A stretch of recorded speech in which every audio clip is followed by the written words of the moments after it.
It is Friday, April 22nd, 2022. This is Baseball Today. That is my man, T. Plouffe. I am Chris Rose. Welcome back to the mainland, my friend. It feels really nice to be back. Yesterday morning, I was swimming in that beautiful Pacific, clear waters underneath me. And today I woke up, had a cup of coffee in Calabasas. So I'm excited to be home in the studio, Magnum Condom Studio. We are back, baby. How you feeling, C. Rosie? I'm doing great. I'm feeling really good. Got my workout in. Went and saw my cardiologist this week, which was very important for those of you that need that in your life. He gave me a stern talking to, so I'm going to listen to him this time. We're going to get it going by the end of the summer, man. I'm going to be wearing a Speedo on this show, and people are going to be like, damn, Rose, way to get it done. But I will say this, and it's a baseball story. I feel very good today. Brady's team, I've talked a little bit about him. He's a 16-year-old sophomore. They've struggled this year. They have no seniors. It's been a growing year. He personally has been able to start at third base every game, but he had an arm issue early in the season. Was not able to pitch until yesterday. Finally, he got out there, and I usually don't get nervous. I was like shaking. I was shaking for his first pitching performance of the year. Did a good job. Pop out, walk after an 0-2 count. Stolen base on a drop ball. Wild pitch. Grounder, got him in. Strikeout to end the inning. Looked good. Felt healthy. So I'm just happy for him. Proud of him. Get out there. There you go. Go Brady. All right, man. Yeah. Special shout out to those of you joining us live on the AMP app. We greatly appreciate it. We'll get to your calls and comments. They have been fantastic all week. Tell your friends. It's a great interaction, great give and take between you and us. We don't have all the answers. You know that. So we appreciate it. It's going to be awesome. Those of you that are joining us on YouTube or our podcast format, and if you want to do this and join us live at 11:30 Eastern every day or 8 minutes later, if I can't figure out how to get my phone to work, just download the AMP app. It's the black and gold one, and we'll see you starting next week on Monday. But let's get it going with perhaps, in my opinion, the most interesting series of the weekend. Dodgers and Padres tango for the first time this year. It'll be down in San Diego. How important is this for the young Padres? I don't think it's that important. You know, like every series I understand means something in the end, but I don't think we're sitting here on April 22nd thinking about this series as like, hey, this is a must win, especially with the way they've been playing. They're 9-5. Their pitching has been incredible. This is what we expected from them last year. Mm-hmm. Like, hey, they got a ton of pitchers. Let's go see them pitch. Obviously, they have some bats. Machado's just been lights out. And the guy they've been trying to trade for 2 years has also been killing it. Let's go, Haas, my guy right there. So I think they're just confident. And they've been confident. I think even last year, you know, they started off good. Obviously, the decline. I don't think that wavered their confidence whatsoever coming into this year. I think they know what kind of team they have. I think I picked them to get a wild card this year. Same here.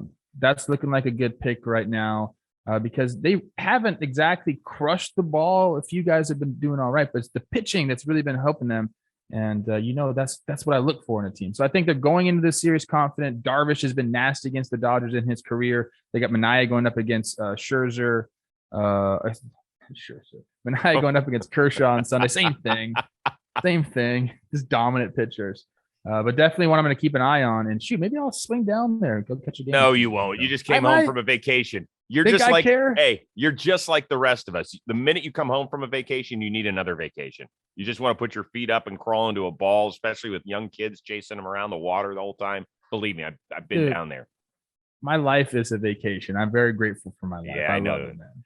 So I would actually say that this is not your average late April series. Last year, I believe in the first 9 games, the Padres might have had a winning record against the Dodgers. Then in the second half of the season, they lost the last 9 games against them. Okay? They had the worst 6 to 8 week run to finish the season that I can remember for a team that I thought was really, really good going into the year. Just dreadful. And they want to get that taste out of their mouth. You know this from having seen games in San Diego and having lived in Los Angeles. The people in LA don't care about the Padres. They don't think twice about them. Nothing. In San Diego, there is such a disdain for the Dodgers and the city of Los Angeles. I was just down there last weekend. I told Josh, who's doing some work for Bally's down there, my oldest son, for the Padres pre and post game show. I was like, dude, this is going to be like a playoff series this weekend. You watch. There's going to be a ton of Dodger fans. They're going to be loud. They're going to be obnoxious. They're going to be boisterous. And the Padres fans, they better stand up, and their team better stand up. This is important for that city. Let's have all the fans just be loving together. Just go watch a ball game. Good luck with that. Yeah, we don't need any of the ruckus that's usually involved in this. No. I agree. There is a little bit of it's a little brother syndrome down in San Diego with the Dodgers and the Padres, at least. We stole their football team too. They're not happy about that, I'm sure. Sorry, I had to bring that up. There's a couple of cities just don't like LA. A lot of cities don't like LA. Boston hates LA. I understand the Celtics and the Lakers rivalry there, but there's not a lot of times where you go to an LA game and you hear a F Boston chant. But you'll hear that in Boston, FLA. So is that something that we do? Like, you're an LA guy now? No, I'm not an LA guy. I live in LA. I'm not an LA guy. There's a big difference. You're an LA guy. I'm not an LA guy. I'm an Ohio guy. You've been in Hollywood so long. You don't think you're an LA guy? No. You're crazy. Definitely not. Then no one's an LA guy. If you're not an LA guy, no one's an LA guy. Not true. So I am an objective observer because I don't have any disdain for either the Dodgers nor the Padres, right? I mean, I root for good baseball. That's what I want to see. I remember last year at the beginning of the season when the Padres took it to them a couple times. It looked awesome down there, right? The lights going on and off, kind of a la Yankee Stadium when the Padres would go deep. I love it.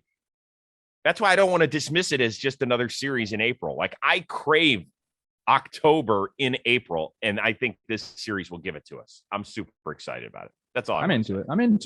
I'll be glued. All right, Mr. Sensatella, the Colorado Rockies, you are next up in the bid to prevent Miguel Cabrera from becoming the latest Mr. 3000.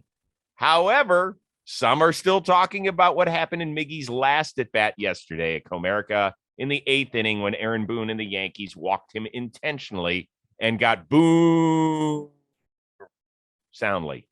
Any problem with that strategy? No, I don't have any problem with the strategy. I know it sucks for the fans. 8th inning up there. He's got a couple guys on base, could drive in a few runs with the 3,000 hit. But that's just, it's strategy.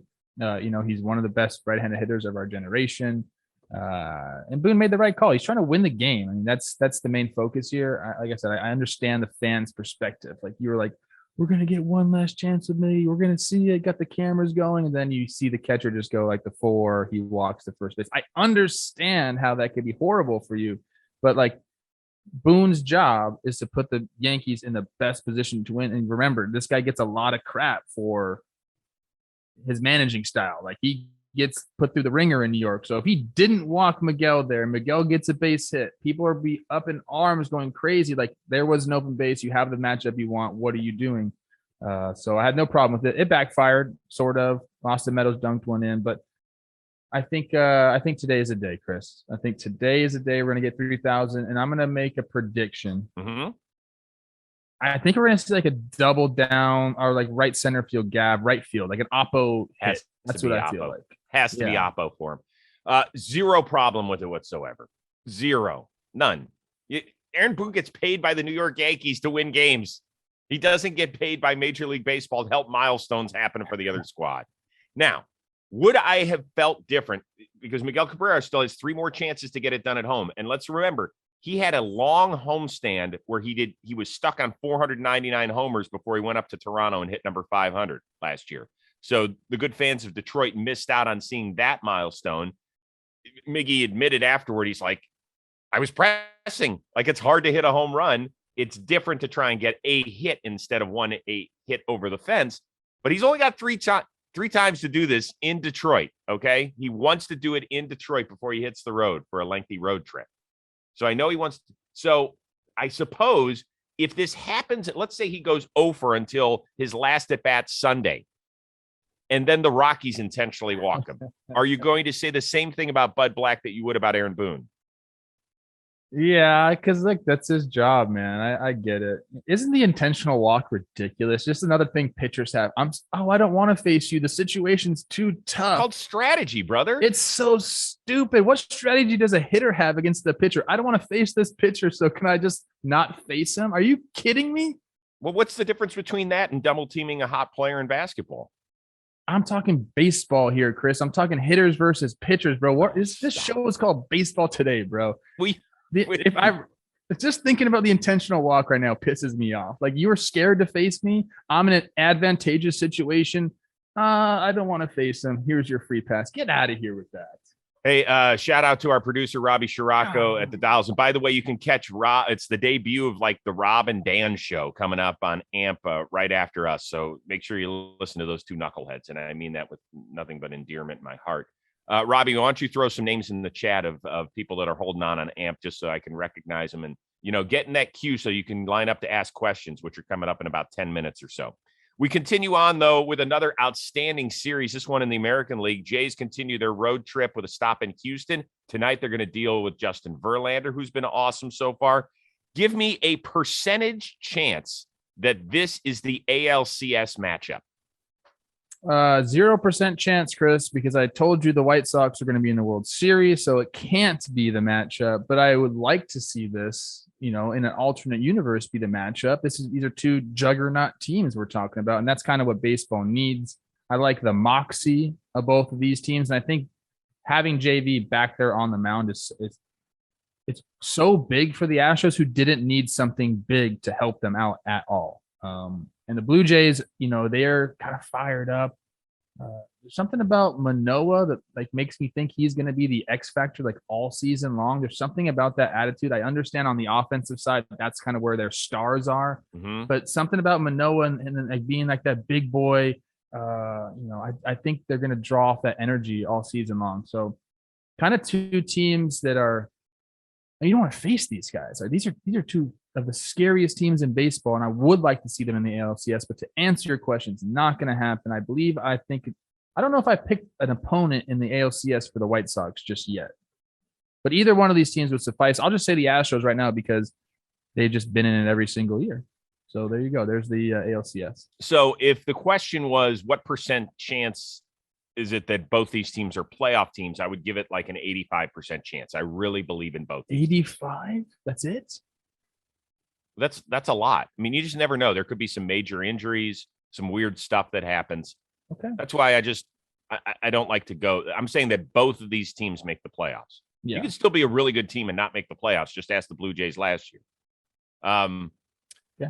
As far as percent chance for the ALCS, right? Things have got to line up the right way in the playoffs for the matchups to happen now that we've got 6 teams and there's a couple teams that'll get buys and all that sort of stuff. So I would say percent chance is 18%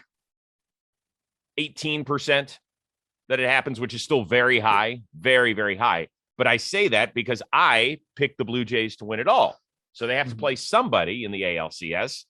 And so I'm going to give Houston the possibility of seeing it. It'd be a hell of a series, man. Right now, Baseball Reference has 93.5% chance for the Blue Jays to make the playoffs, but only a 66% chance for the Astros to make the playoffs. Baseball Reference, let me tell you something. They're going to make the playoffs of winning the West. Yeah, let's change that up a little bit. Real interesting series. I want to see if Verlander can continue it. He's been great through 2 starts. Remember, he had 20 months off, and now he's 39 years old and still just blowing cheese there past everybody.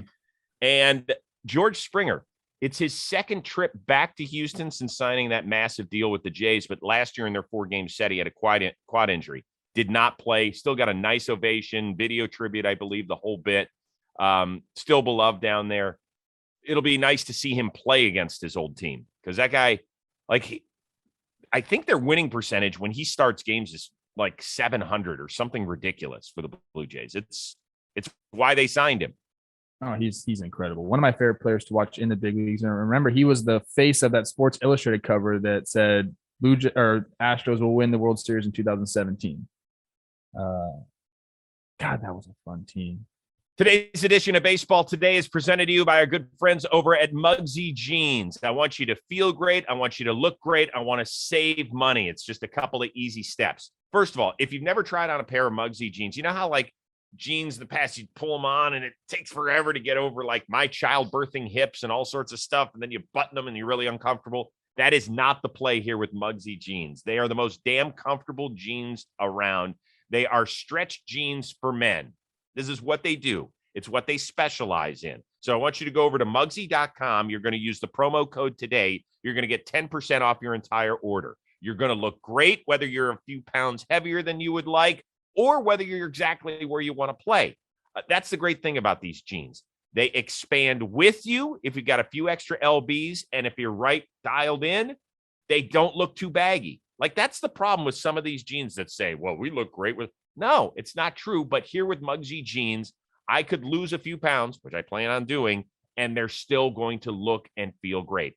The thing I love most about them, the colors. It's not just blue and bluer and bluest. I got charcoal gray for the first time in my jeans repertoire, but they've got the whole rainbow color. So if you're feeling a little spicier and you want to try something different, go that. If you want to go more traditional, they've got that as well. So once again, go to Mugsy.com. Baseball, actually today is the code word, and you'll get 10% off your order. Okay? You'll enjoy them. That someone special in your life will enjoy them as well. I guarantee it. We move from two real interesting clubs as far as winning impact to one that has the worst record in Major League Baseball and its longest losing streak. The Cincinnati Reds, who return home after getting pummeled in Los Angeles and San Diego. They start a home weekend series against the St. Louis Cardinals, trying to snap a 9-game slide with their outstanding rookie Hunter Greene on the mound. What is your confidence level that in his third big league start, he snaps the Reds skid? It's going to be tough because the Cardinals are playing good ball, but if anyone can be a stopper right now, like a new stopper in the show, it might just be Hunter Greene. Third start, like you mentioned, start to get, really into your routine as a pitcher, kind of maybe some of those first jitters are gone. Like, it was, I think for him, first start in the big leagues, jitters. Then he comes to LA in front of everybody. That's like extra amped up. Now let's settle in your third start, kind of just go with some regular ball here. He obviously has the stuff to do it. Shoot, let me give you a line here. I'm predicting things all day today. I think he will go 6 innings, 2 runs. And I don't know if that's going to be. I don't know if that's going to be enough for the Reds to win because I don't know how much they're going to score. But I think he's going to give them a chance. You know what? Steven Matz is going for the Cardinals, and he hasn't pitched really well. So I think the Reds can score some runs. I hate it when teams are on long losing streaks. It sucks. I mean, think about it. They're going to go a week and a half between wins. Not fun, Chris. It's not fun at all in that clubhouse right now. I'll tell you that. No. Now, as far as the Cardinals lineup, there's really only one guy that's mashing. I think. Let me look at this real quick. Yeah. I mean, there's one guy that's mashing, and it's Nolan Arenado. Everybody else, Carlson, OPS under 500, Goldschmidt under 500, O'Neill under 700. Oh, Tommy Edmonds having a good start to the year. He's over 1,000. And Albert Pujols in limited time, he got 21 at bats. But the rest of the crew, they're not hitting. They're not hitting. So I don't want to put this on a rookie, but I'm putting it on a rookie. Hunter Greene, go out and shove. Your first 2 starts were against the world champion Braves and the teams that's been as dominant as anybody over the last 8 years, the Los Angeles Dodgers. So you can deal with this lineup. Let's go for it. Go get it. Get him some early runs. The Reds have had so few leads this year. So few leads. If you get a run or 2 over the first inning, everybody can exhale, right, Plu? Yeah, there's a couple of things, especially like you said, if the Cardinals aren't feeling it offensively, this isn't necessarily the guy that gets you going. This isn't the 88 to 91 average white righty, like I like to call him. This dude's blowing 100. Like every pitch, every fastball with some good off speed as well. So if he's able to spot up, this is going to be a tough matchup for the Cardinals. But I'm going to go back now. Okay. It can be very tough if he's hitting locations. If he's over the plate, missing with his off speed, and they can eliminate some of those. Sometimes a guy that throws this hard can get you right. If you just sit on the fastball and you calm everything down, because you have to be slower when guys are throwing harder. Your actions have to be shorter, more direct to the ball. So if he is missing with his off speed and has to come over the plate, this could be the thing that gets some of these Cardinals hitters going. But if he's on tonight, it could keep them in that slump. I know that sounds weird, but do you Yes. I don't know if I made any sense. Totally. No, it did. It made sense. So you gave me a stat line. How many pitches over 100 miles an hour? He had 39 in his last start against the Dodgers. Did Hunter Greene? He threw 80 pitches and had 39 of them over. Shoot. So I'm going to give him a little bit more. I'm going to give him 90 pitches tonight. Hopefully, I'd say he's probably right around the same thing. I think he had some adrenaline going there in the Dodgers. Maybe I'll give him 35 tonight. Yeah. 90 pitches, 35 pitches over 100, which would be crazy. I'll go a little bit lower too. Although he hasn't pitched since Saturday. Extra day's rest. He's a stud. I don't know, man. This is gonna be interesting. I'm very curious to watch him pitch now. You asked me a couple of shows ago, like, is he must see TV? I said not yet, but I find myself kind of like gravitating towards his games if he's gonna pitch. So for me, he is must see. I'll be watching. Right, I'll be watching. Stranger umpiring decision yesterday because we had a few of them. Rob Drake called Trey Mancini out when he kind of turned after beating out a ball in Oakland. I'm looking at it again. For those of you that are joining us audio only, he kind of turned towards second. I don't think he made it play, but boy, Rob Drake was all over it. He was like, yep, you did. Yep. So then we had that. And then we had the Jazz Chisholm play where Phil Cuzzy is behind home plate and is like, dude, 0-2 count, get in the box. Let's go. Hurry it up. Yadier Molina wanted the pitch. And look at Cuzzy clapping his hands saying, let's go. And Jazz is like, no, I'm going to wait. And finally he gets rushed into the box, sees an 0-2 pitch and hammers it for a home run. Which umpiring call was off base? They're both brutal. Are you kidding me right there? Drake knows better. Like, look, this is a rule that's up for interpretation. Like, you have to make like a real baseball move to second base. Like, you have to like act like you're going to second base. His body kind of went that way. So, I mean, that's what Drake saw, but like, he wasn't trying to go. When he was going towards second base, I think his back was turned towards second base. He took like a false step towards second base. If you look at one of his feet closely, like, watch this. See, it took like maybe 1.5 steps where he just kind of turned a little bit. But Drake first of all, Drake, get out of the way, dude. Like, the guy is going through the base and you're right in his way. He has to turn around. I don't like this play at all. I don't like this at all. Drake knows better. He's making himself part of the game when he doesn't have to. You know what it is? It's the equivalent of a police officer looking for jaywalkers. Yeah. That's what it is. Like, I guess technically, did he? Yeah, I guess maybe. But why is Drake right in his face? Get out of his face, dude. Yeah, he's in a bad spot, isn't he? Where's he supposed to go? I don't like that call at all. Phil Cuzzy telling him that get in the batter's box. Bro, this is the show. Okay, if a guy needs a little extra time, relax, okay? Yachty's just doing his job. He's like, hey, this guy's not in the box. Throw the pitch because Cuzzy will call him out anywhere. If he threw that pitch, it didn't matter if it was a strike or not. Jazz was getting rung up, which I think is also ridiculous.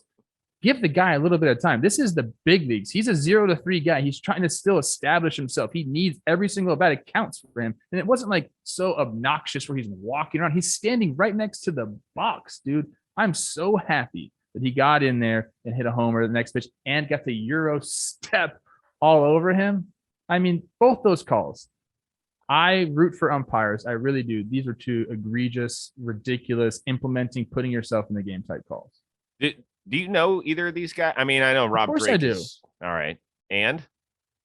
They're all nice guys. Like, I had to talk to them all at third base, you know? Like, they come to third base after their home plate umpire. So I have to, like, be really careful what I say all the time because they're right, you know, with you.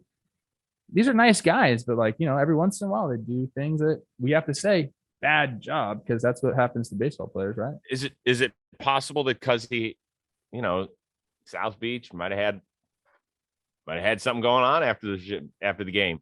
You want to get out of there. You wonder about the reservations. You know, these umpires, they don't have the star power just to have them hold the reservations. It might be a 15-minute window, he was saying. I got to get there. Cuzzy, like, come on, man. I only got one more night here in South Beach before I got to get on a plane and go to Pittsburgh. I like both of these guys. I do. But, like, hey, it's okay. I'm calling you out right now. Stop with this stuff. Okay. What do you have coming up on John Boy? I'm going right after this. We're filming the series recap episode for talking baseball. And that's it for the weekend. We got you and me Monday through Friday, baby, like always. The reason I am wearing the Liberty Bell on my head, Nick Castellanos, a guest on the Chris Rose rotation. Normally we release it on Thursday. It came out on Friday because we taped it yesterday. He was great.